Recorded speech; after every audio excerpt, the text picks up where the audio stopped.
beberapa kelemahan-kelemahan kita manusia sehingga mudah dikuasai oleh jin. Di antaranya adalah al-bu'du 'anillah, jauh dari Allah Subhanahu wa taala. Tidak mendekatkan diri kepada Allah Subhanahu wa taala dan sibuk melakukan kemaksiatan. Ya. Orang yang jauh dari Allah, sibuk dengan kemaksiatan, maka yang akan mendekat kepadanya adalah setan. Hingga kemudian setan itu menjadi temannya, menjadi kawannya. Dan ini sudah diberitakan oleh Allah Subhanahu wa taala di Quran surat An-Nahl. Di Quran surat An-Nahl ayat yang ke-100. Allah berfirman, "Innama sultanuhu 'alal ladzina yatawallawnahu wal ladzina hum bihi musyrikun." Sesungguhnya kekuasaan setan, ya, itu hanyalah kepada orang-orang yang menjadi temannya dan kepada orang-orang yang menjadikan mereka sebagai sekutunya. Kaum musyrikin, orang-orang yang melakukan kesyirikan kepada Allah Subhanahu wa taala itu menjadi teman setan. Makanya kalau yang namanya dukun, tukang sihir, paranormal, ya hidup sehari-harinya dengan setan karena teman CS-nya itu setan. Ya. Allah sudah menjelaskan walladzina hum bihi musyrikun. Menjadi teman, berkuasa, bisa menguasai orang-orang yang menjadikan mereka sebagai sekutunya. Nah, maka jangan sampai kita jauh dari Allah. Dekatkan diri kita kepada Allah Subhanahu wa taala dengan melakukan ketaatan kepadanya. Ya. Kemudian yang kedua, ya, jin, setan bisa menguasai manusia adalah karena banyak dari kalangan manusia yang lupa dari mengingat Allah Subhanahu wa taala. Kalau tubuh kita kosong dari zikir kepada Allah, hati kita kosong dari zikir kepada Allah, pikiran kita juga kosong dari zikir kepada Allah Subhanahu wa taala, maka sesungguhnya ini menjadi santapan empuk bagi setan atau jin. Ya. Dan ini juga dijelaskan oleh Allah Subhanahu wa taala di Quran surat Az-Zukhruf ayat yang ke-36. Allah berfirman, "Wa man ya'shu an dzikrir rahman nuqayyid lahu syaitanan fahuwa lahu qarin." Wa man ya'shu an dzikrir rahman, barang siapa yang berpaling dari mengingat Allah Subhanahu wa taala, nuqayyid lahu syaitanan, maka kami akan adakan baginya setan, fahuwa lahu qarin, di mana setan itu akan menjadi temannya. Setan akan menjadi temannya. Maka jangan lupa dari berzikir kepada Allah Subhanahu wa taala, karena dengan itu kita punya pertahanan yang kuat. Ya. Bahkan Imam Ibnu Qayyim rahimahullahu taala mengatakan bahwa zikir itu punya kekuatan yang dahsyat. Ya. Punya power orang yang berzikir. Kadang-kadang dia mampu melakukan sesuatu yang sebelumnya dia tidak bisa lakukan. Jadi zikir itu memberikan kekuatan yang besar dalam jiwa kita. Ketika kita ingin melakukan sesuatu kemudian tidak mampu, maka cobalah banyak berzikir. Banyak berzikir, mengingat Allah Subhanahu wa taala. Ya, insya Allah dengan itu kita punya kekuatan, kita punya kemampuan. Nah, setan akan menjauh dari orang yang selalu mengingat Allah Subhanahu wa taala. Lisannya selalu basah dengan menyebut nama-nama Allah, istighfar, subhanallah, dan kalimat-kalimat yang baik. La ilaha illallah dan seterusnya. Nah, berikutnya ikhwan fillah rahimakumullah, yang ketiga adalah al-ifrat fil khalwah. Seseorang selalu menyendiri. Selalu menyendiri dalam jangka yang lama. Dia tidak pernah mau bergaul. Sudah menyendiri, kemudian tidak pernah mengingat Allah, tidak pernah meminta perlindungan kepada Allah Subhanahu wa taala, maka setan akan mendekatinya. Ya.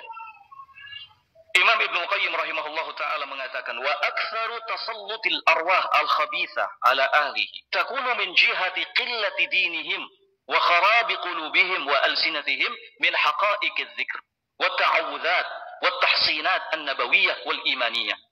فتلقى الروح الخبيثة الرجل أعزل لا صلاح له معه وربما كان عريانا فيؤثر فيه هذا.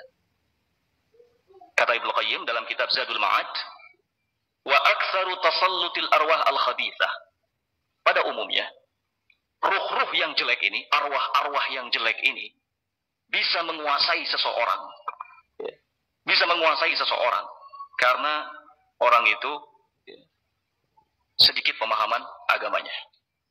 Rusak hatinya dan jauh lisannya dari berzikir kepada Allah Subhanahu wa taala. Jauh lisannya dari meminta perlindungan kepada Allah Subhanahu wa taala. Jauh dari melakukan upaya-upaya penjagaan diri. fatalqar ruhul khabithatu, sehingga arwah-arwah yang jahat, arwah-arwah yang jelek ini akan masuk ya, ke dalam diri seseorang yang selalu menyendiri, tidak pernah melakukan upaya penjagaan terhadap dirinya, tidak punya senjata apapun. Jadi jangan suka menyendiri. Kalau ada kawan kita yang kelihatannya kok suka menyendiri, kalau menyendirinya untuk berzikir, membaca Al-Quran, melakukan ibadah, tidak jadi masalah, itu bagus. Tapi yang jadi masalah adalah menyendiri, baca Quran tidak, berzikir tidak, ya, melakukan ibadah yang lainnya pun tidak, tatapan matanya kosong, seperti memikirkan sesuatu, ya, tidak jauh beda dengan kondisi tiang masjid ini, jasadnya di situ, pikirannya wallahu alam kemana, ya, ini perlu dideketin, perlu diingatkan. Ya. Jangan dibiarkan. Karena bisa jadi nanti yang mendekati adalah jin, setan, lalu masuk. Ya. Melakukan bisikan-bisikan terlebih dahulu. Setelah itu akan muncul perasaan was-was dalam dirinya. Ya. Ini berbahaya. Kalau ada orang yang sukanya sendirian, ya, tanpa ada kesibukan apapun, melamun, ini berbahaya.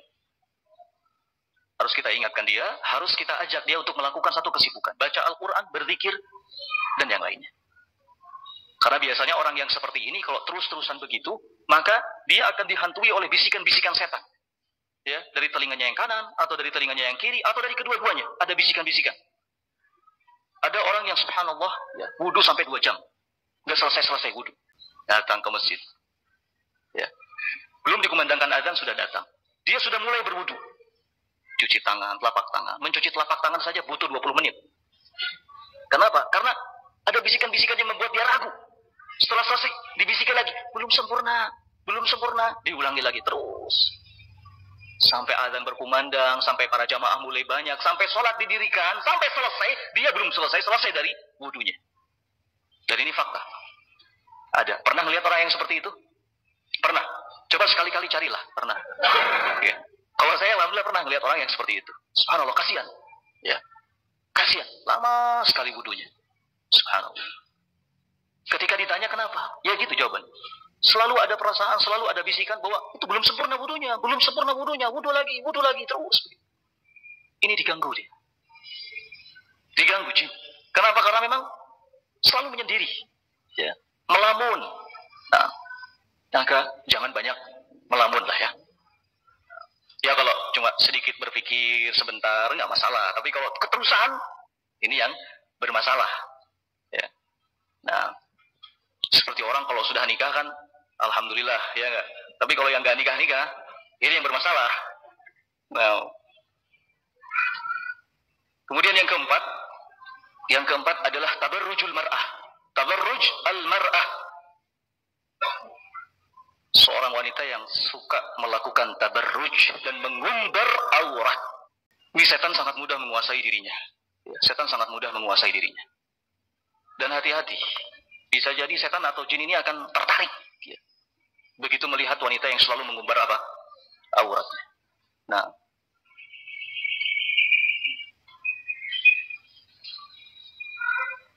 mengumbar aurat, tidak pernah berzikir, tidak pernah mengingat Allah Subhanahu wa taala. Ya, ini sudah menjadi santapan empuk bagi jin. Nah, maka perintahkan keluarga kita untuk menutup auratnya dengan sempurna, ya. Tidak saja dalam rangka menjaga pandangan dari manusia-manusia yang memang bukan mahramnya, tapi juga dari pandangan bangsa jin. Ya. Nah, kalau membuka pakaian, memakai pakaian, sambil mengingat Allah Subhanahu wa taala, ada doanya kan? Doa memakai pakaian. Jangan disepelekan hal ini. Kemudian yang kelima berikutnya adalah jin bisa menguasai manusia ketika banyak dari kalangan manusia itu menjauhi Al-Quran, ya, menjauhi Al-Quran, kemudian tidak punya kesemangatan untuk melakukan salat yang wajib, yang fardu, secara berjamaah. Setan atau jin mudah menguasai. Maka kita, ya, jadikan bacaan terhadap Al-Quran ini sebagai sebuah kebutuhan setiap harinya, dan itu ibadah. Ya, membaca Al-Quran, salat berjamaah di masjid, itu upaya yang paling ampuh ya untuk melawan jin yang jahat. Nah, orang yang selalu menjaga sholat berjamaah. Nah, jadi manfaatnya sangat besar sekali. Di samping dalam rangka menjalankan kewajiban Allah Subhanahu wa taala, juga dalam rangka memproteksi diri dari gangguan-gangguan setan, gangguan-gangguan jin yang jahat. Nah, berikutnya ikhwan fillah rahimakumullah, yang keenam adalah kashful aurat, membuka aurat di rumah tanpa mengingat Allah Subhanahu wa taala. Biasanya di mana kalau membuka aurat, membuka pakaian? Biasanya di kamar mandi, ya kan? Saat kita akan mandi. Kadang-kadang kita suka lupa membaca doa masuk kamar mandi, masuk WC. Padahal ada doanya diajarkan oleh Nabi Shallallahu Alaihi Wasallam. Allahumma inni a'udzubika minal khubuthi wal khaba'ith. Ya Allah, aku berlindung kepadamu dari al khubuth wal khaba'ith. Jin, baik jin yang laki-laki maupun jin yang wanita. Maka jangan lupa, bisa jadi setan merasuki tubuh seseorang saat ia berada di dalam WC, kamar mandi. Apalagi WC dan kamar mandi, tempat-tempat yang kotor seperti itu adalah tempat yang biasa dihuni oleh setan atau jin. Ya. Dan ada juga di kalangan para ulama yang mengatakan bahwa di saat seseorang sedang berada di dalam kamar mandi itulah jin bisa dengan leluasa melihat auratnya. Salah satu hal yang bisa menghalangi pandangan jin dari aurat seseorang ketika ia berada di WC adalah bacaan doa saat sebelum memasuki WC atau kamar mandi. Ya, kalau kita masuk WC tanpa doa, ada jin wanita yang suka, repot urusannya. Ya kan? Atau misalkan ada seorang wanita masuk kamar mandi, masuk WC tanpa doa, kemudian ada jin yang senang, ini juga lebih repot lagi urusannya. Maka perhatikan ini. Ya, perhatikan ini. Kemudian, ya, yang berikutnya, kondisi seseorang membuka aurat itu ketika melakukan hubungan apa? Hubungan badan suami istri. Makanya ada doa kan yang diajarkan oleh Nabi Shallallahu Alaihi Wasallam saat kita mau melakukan hubungan badan. Hafal doanya? Insya Allah lah ya. Allahumma jannibna syaitan wa jannibi syaitan fima razaqtan. Ya. Nah, sampai kata Nabi Shallallahu Alaihi Wasallam, kalau seseorang berdoa sebelum melakukan hubungan badan, lalu dikaruniai anak oleh Allah Subhanahu Wa Taala dalam hubungannya itu, lam yadhurhu syaitan abadan. Setan tidak akan membahayakannya selama-lamanya. Kita ingin anak keturunan kita, keluarga kita semuanya selamat dari gangguan itu.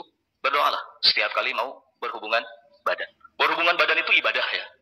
Ibadah. Makanya ada doa yang diajarkan oleh Nabi Shallallahu Alaihi Wasallam. Jangan lupa, jangan main hantam saja.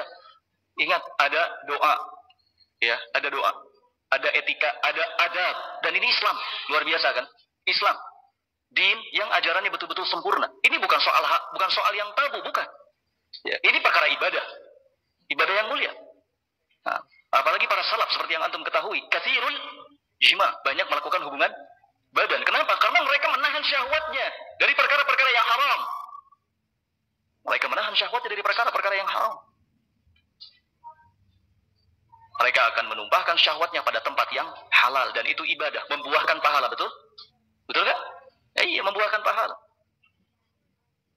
Sampai kata Nabi Shallallahu Alaihi Wasallam ketika ditanya, ya, apakah seseorang di antara kita ketika menumpahkan syahwatnya akan membuahkan pahala? Nabi SAW menjawab, bukankah kalau seseorang menumpahkan syahwatnya ya pada tempat yang haram maka akan menjadi dosa?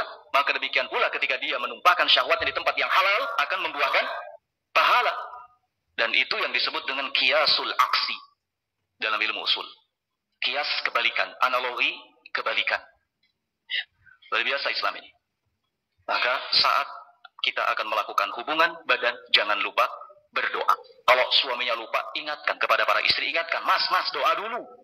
Ya, ingatkan supaya suaminya ingat. Nah, berdoa dulu. Supaya hubungan badan itu menjadi sesuatu yang berkah. Saat Allah Subhanahu Wa Taala menganugerahi seorang anak, maka anak itu akan dijaga dari apa? Gangguan setan. Al-matslubu minal muslim idza asabahu maradun an ya'lam annahu min Allah Subhanahu Wa Taala. Yang dituntut kepada seorang muslim ketika dia tertimpa sebuah penyakit, baik medis ataupun non medis, yang salah satu contohnya adalah apa? Kesurupan. Maka pertama hendaknya dia tahu kalau penyakit tersebut betul-betul datang dari sisi Allah Subhanahu wa ta'ala, sehingga tidak perlu kecewa dan tidak perlu menampakkan kemarahan kepada Allah Subhanahu wa ta'ala. Nah, kesurupan juga sama, sesuatu yang ditakdirkan terjadi oleh Allah Subhanahu wa ta'ala. Di zaman Rasul ada seorang wanita yang kesurupan. Sampai kalau ketika dia kesurupan, auratnya tersingkap.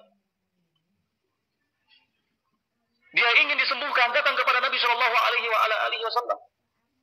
Kata Nabi Shallallahu Alaihi Wasallam, kalau kamu mau aku mendoakanmu supaya sembuh, aku akan mendoakanmu. Tapi kalau kamu mau bersabar, falakil jannah, maka untukmu apa? Surga.